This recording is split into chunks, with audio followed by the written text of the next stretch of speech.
Thank you.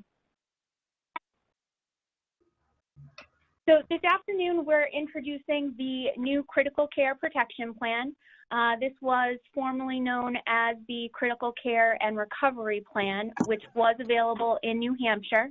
However, this is a brand new plan to Massachusetts. So there are some differences state to state, and we'll walk through those.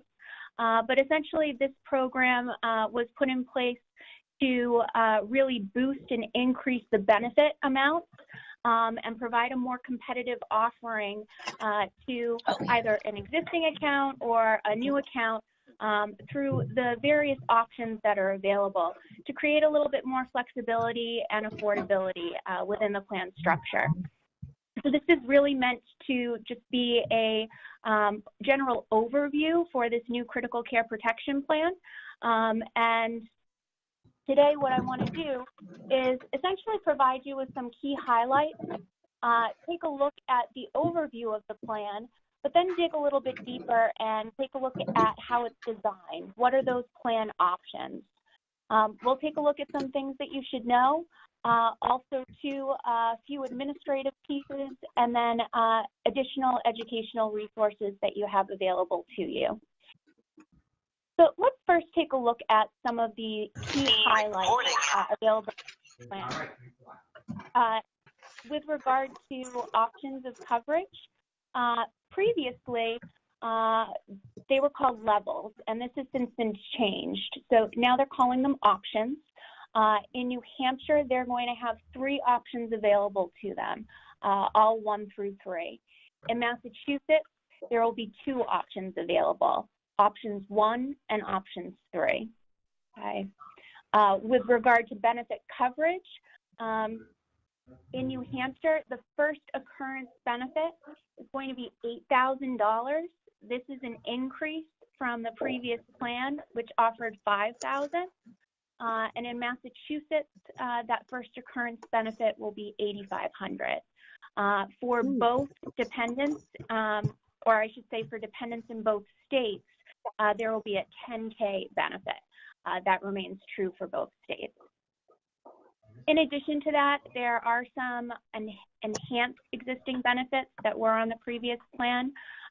The subsequent specified health event benefit, so after that initial occurrence, were something else to happen, that benefit has been increased also. That will be a benefit of $3,000 in New Hampshire, which has increased from $2,500, and it will be a benefit of $4,000 in Massachusetts. And then really to ensure that a more robust heart coverage plan, what they've done is they've added a new option, which is option 3.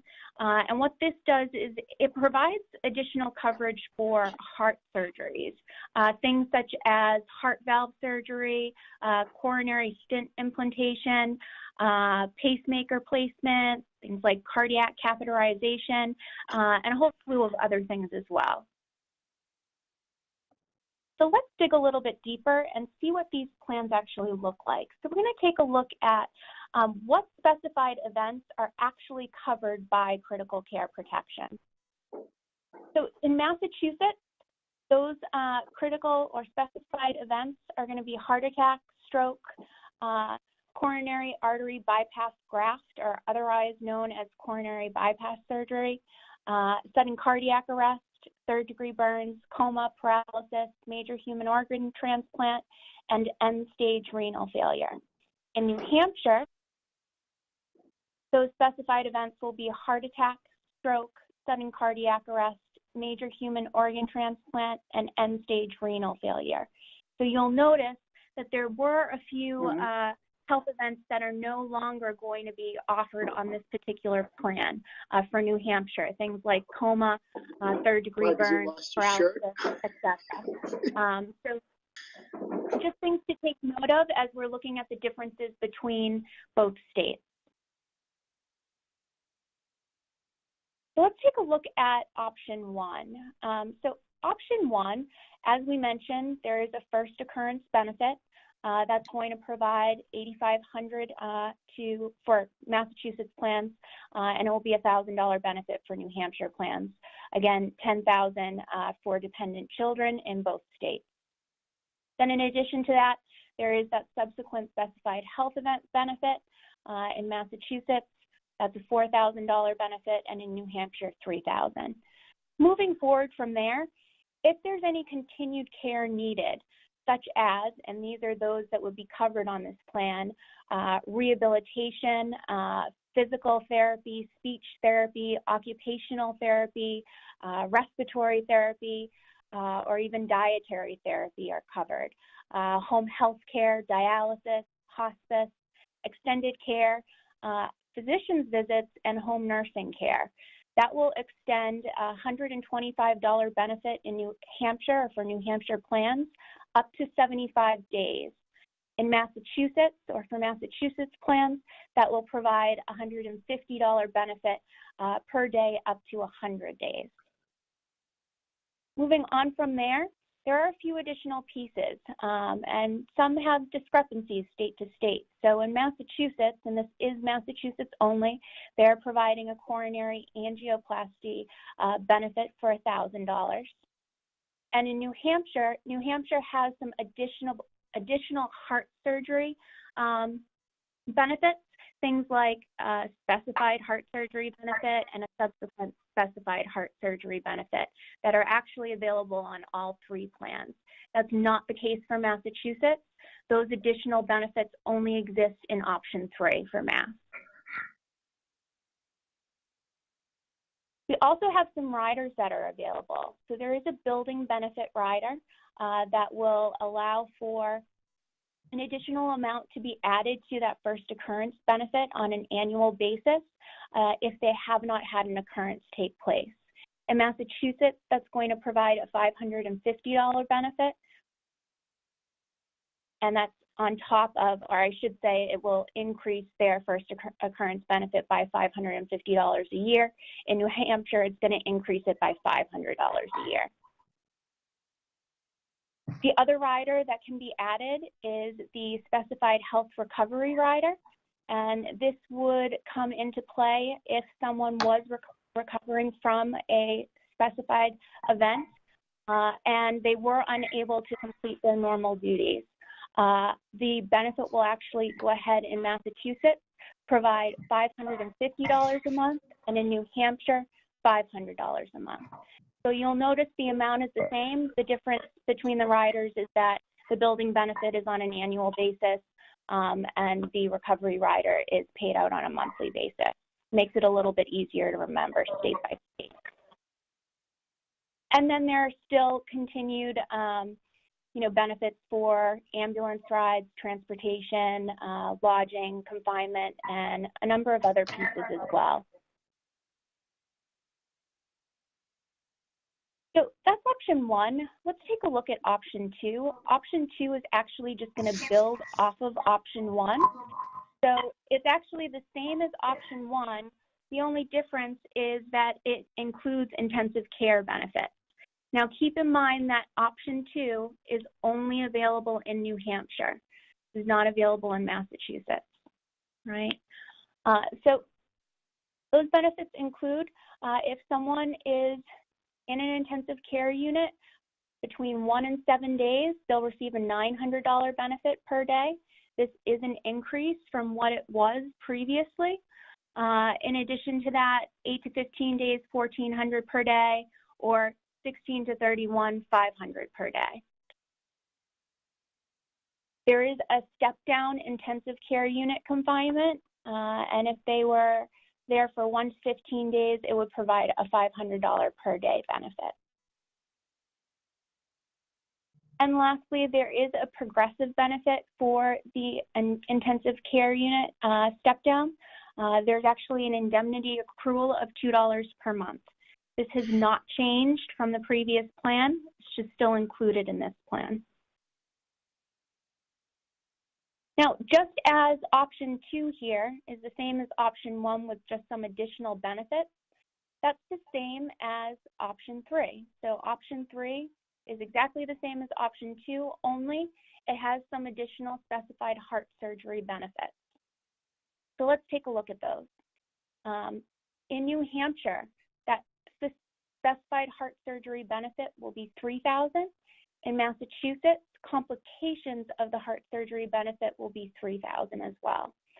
This is payable once per covered person per lifetime, and it includes treatment for heart valve surgery, surgical treatment of abdominal aortic aneurysm, coronary angioplasty, atherectomy, coronary stent implantation, cardiac catheterization, pacemaker placement, automatic implantable cardioverter defibrillator, and I'm going to use the lingo here and say TMR because I will butcher that last one.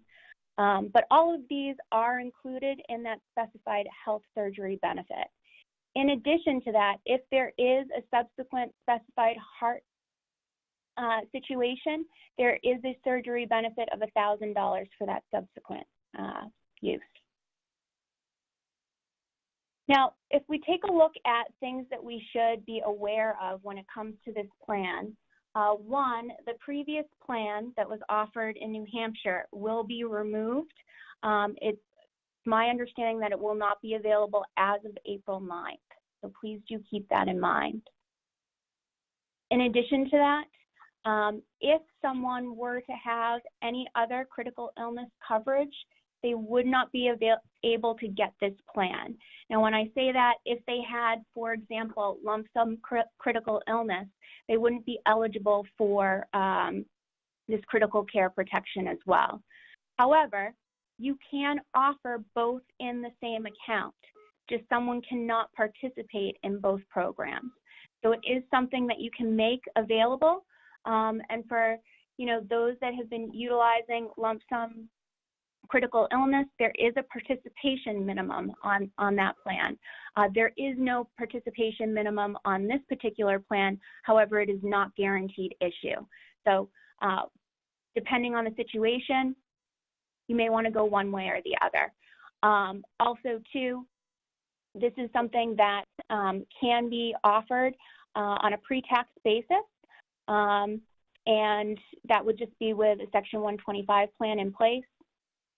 Also, too, you can offer, so when I say that you cannot have any other critical illness coverage, that doesn't include the AFLAC Plus rider or the specified disease rider.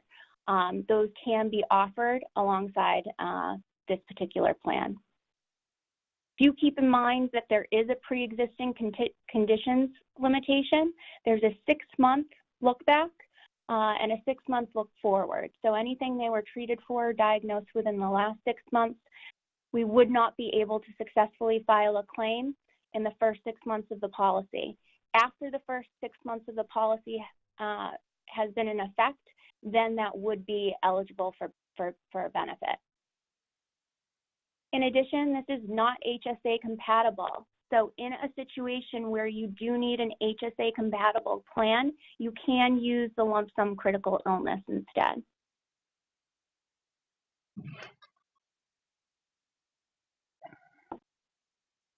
Let's see. So from an administrative point of view, this can be offered to applicants ages 18 through 65 in Massachusetts or 70 in New Hampshire. This is only offered on a payroll basis and EDB basis. This cannot be offered on a direct basis.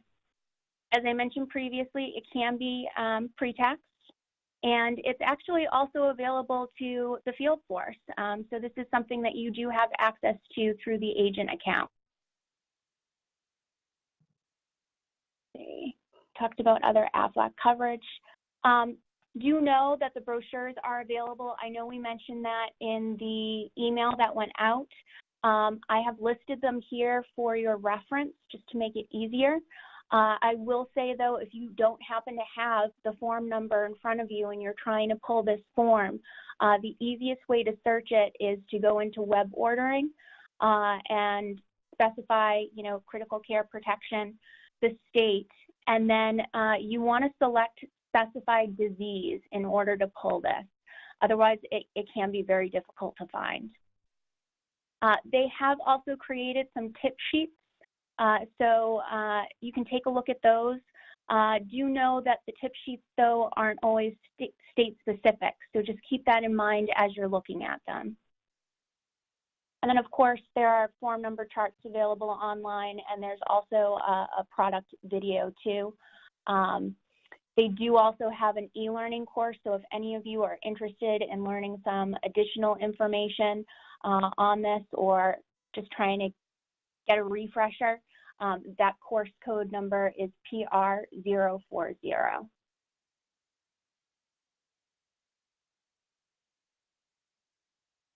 And I'm going to open this up to questions for you guys now.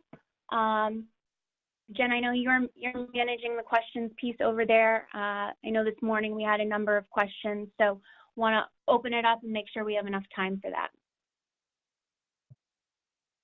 Okay, yeah, this group, not as many questions, but maybe they're coming in right now. So I have answered a couple of questions.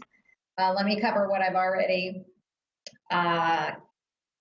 Can a person participate in lump sum, cancel their existing coverage in order to participate? And in that case, would it be a cancellation, new app, not conversion?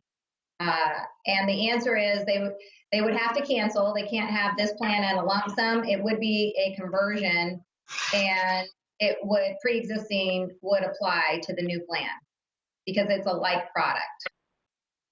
Right. Another question came in: if they're already enrolled, can they keep the plan past age 65 in Massachusetts, age 70 in New Hampshire? And the answer is yes. These plans are guaranteed renewable for life. In New Hampshire, you want to be aware that because of the ICU benefits that are available in the New Hampshire plan, there's a reduction in benefits at age 70 just on the New Hampshire plan. Chris is asking age-banded pricing. Yes, it's age-banded. And actually, I should throw some questions up to you, Megan, sorry. Kristen asked, so where lump sum was previously offered, can this be put in place instead? I'm going to go ahead and take that one, Megan, because in New Hampshire, there's been a change, Kristen. So the answer is yes, you can. But this new plan, you're able to offer lump sum and critical care protection in the same account. That hasn't been the case in New Hampshire. Before that, you had to, once you offered lump sum, you couldn't offer our critical care and recovery, but they have changed that with this new plan. Mark is asking, I understand, and I'll throw this question for you, Megan. Can I write this on Everwell only? So you're welcome. Thank you. You did this morning. So it is going to be available on Everwell. We've been told, and it's our understanding, that it should be available as of Monday. If I hear or Jen hears anything different, then we will certainly communicate that with you. It's also our understanding that it's going to be available on SNG. So in both places, you'll have access to it. I'd like to just add there, though, the reason why we're thinking, we've been told that anytime they add new products in states, they're only going to put it on Everwell. This is not technically a new plan. It's new to us, but for example, the state of Maine has had this since 2016. But in the New Hampshire guidelines, it says something about SNG. So we kind of have a question on that and couldn't clarify that for today's webinar. Monday, we'll actually have to rely on the field force to let us know on SNG and Everwell, but we recommend only writing on Everwell, right, Megan? Of course. Of course. So we just want to be sure, and we'll take a look at that as of Monday to be sure that it is available to you. Also, too, I do know that the next elevation for Everwell, I believe, is on the 16th. So if for some reason we don't see it on Monday, I'm sure we'll see it very, very soon thereafter. Okay. Donna wants to know age availability in both states again. So in Massachusetts, 18 to 65, and in New Hampshire, 18 to 70. All right, and guest 14 would like to know, what are the pre-existing conditions? Can you go over that pre-existing condition clause? Yes, So it's a 6-month look back. So anything they were treated for or diagnosed within the last 6 months prior to the policy going into effect, we wouldn't be able to successfully file a claim on their behalf unless the occurrence happened 6 months after the policy came into effect. So there's a 6-month look back, 6 months forward. And do both Massachusetts and New Hampshire have the same pre-existing, same look back and forward? So that is, that's what we are aware of right now. We are still waiting on the guidelines for Massachusetts. We tried our darn hardest to get our hands on those. We were able to get them for New Hampshire, but not for Massachusetts just yet. They're not available.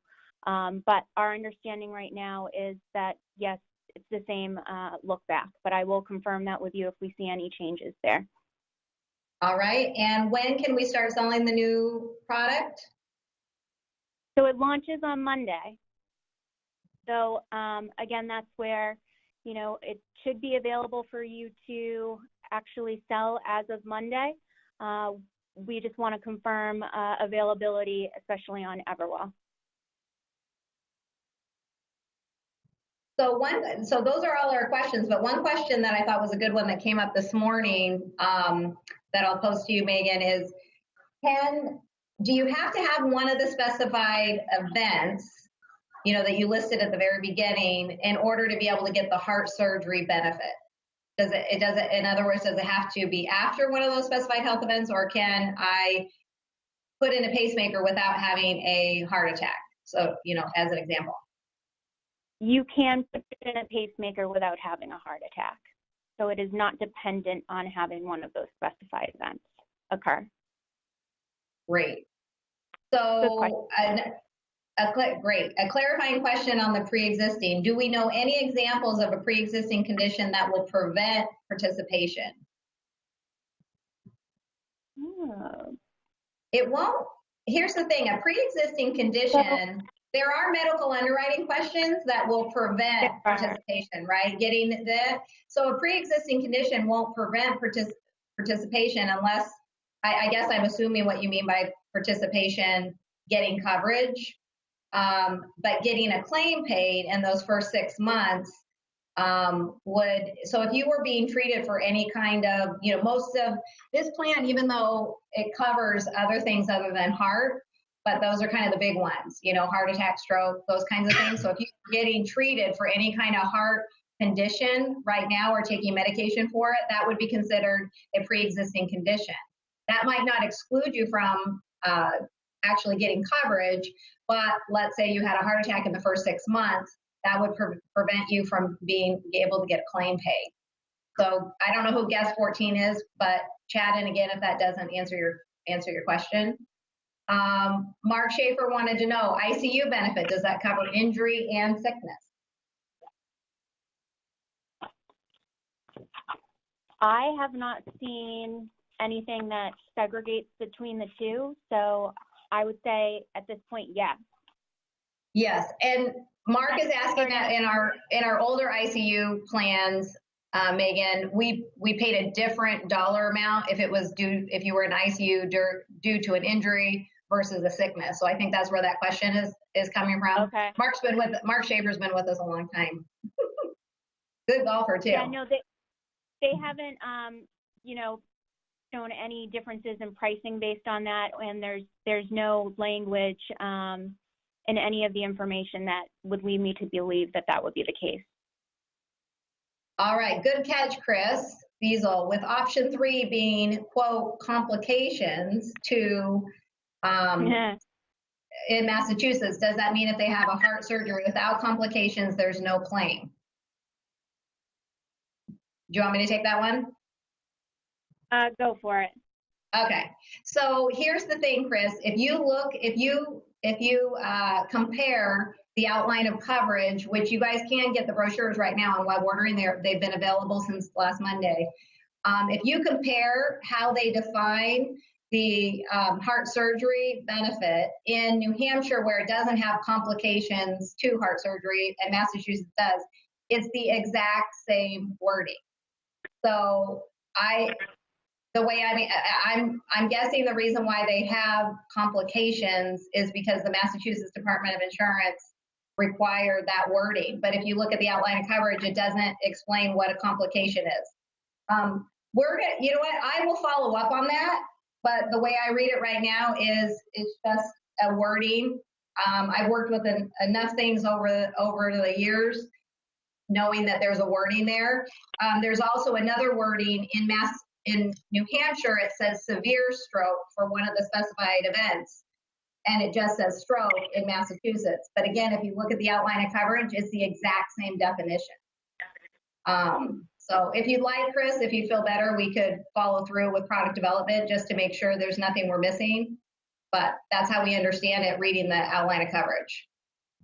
Donna has a question. We can continue to enroll in lump sum for employees who need GI in conjunction with enrolling other employees in the same group for CCP. No retire date slated for lump sum. I'll hand that to you, Megan. I couldn't hear you. Oh, you can't? Can you repeat that one more time? Yeah, the question is, we can continue to enroll lump sum for employees who need GI in conjunction with enrolling other employees in same group for CCP. Is there a retire date slated for lump sum? No, there isn't a retire date slotted for lump sum. This is not meant to replace lump sum critical illness. And absolutely, you can use this in conjunction at an account. It's just a matter of, an employee can't participate in both, but you can certainly offer both plans at the same account. Okay. Any other questions? We came to the end in the chat box. We appreciate your participation. Very much. Yes, thank you all. And should any other questions come up, please feel free to reach out. Oh, did we get another? I don't know. No, just comments. Okay. From Kristen. I love it. I can't actually see them. So yes, thank you all. I appreciate it very much. Like I said, if you do have any additional questions, please feel free to reach out to myself or to Jen. And we look forward to continuing to support you on this. We will keep you posted as to availability on Monday, should anything change based on our current understanding. And we'll get back to you on one or two of those questions that we had said that we would just verify and look into. Okay. Now